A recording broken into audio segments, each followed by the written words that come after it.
Hi everyone, welcome back to Stuff About Tutorials. Today in this video we will see how to manage who can add us on Emo. Also I wonder why you want to know how to manage who can add us on Emo.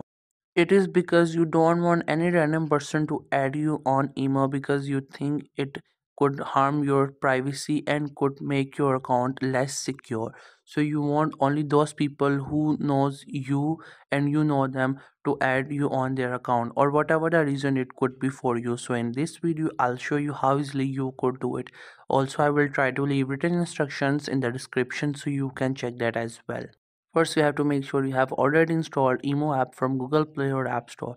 And once it gets installed, make sure you have already created your account on it and right now you're logged in with that account. Simply tap on the Emo icon to open the app. Once you open the app, you will see its interface. This is how the Emo app looks. We have a lot of options all over the screen, but what we have to do is we just have to simply click on our profile picture, which is on the top left side of the screen, because all the other options that we want will appear here, and from there we could see how we could do it. So for that you just have to simply click on your profile icon, which is on the top left side of the screen, and there you will see many other options. Now from all these options, what we have to do is we have to click on the settings, which is the third option on this page.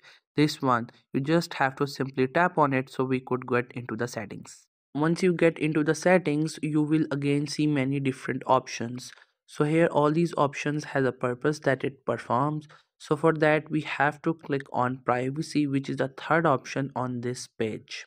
So you just simply have to click this option and we will get into the security and privacy. Here all that stuff is related to something that could secure our account and could make our account more private. So for that, as you can see, we have many options here. So for that you have to click on this option which says contact privacy. This is the second option. Just simply click on it and then we will get into this option. Here as you can see we have many different options available on the screen. So from all these options we have to select the first option which says phone number. You just have to simply click on it and then you will get into the settings of phone number. So here we have this option which says verification required. So here we have two options: add me directly, add me upon my acceptance. If you select the first option, add me directly, then anybody could add you directly. But if you select the second option, then the other person need your requirement and need your acceptance to get add into your account. Without your permission, without your acceptance, that person will not get added into your account. So you can choose any one of these options, whichever prefers you the most. You can choose it and then the people will send you request or maybe will get added into your account according to it. So this was the easiest way I know through which you can manage who can add you on Emo. If you know any other way of doing it, so let me know in the comment section below. Also make sure to subscribe the YouTube channel for more informative videos and updates, and thank you for watching the video.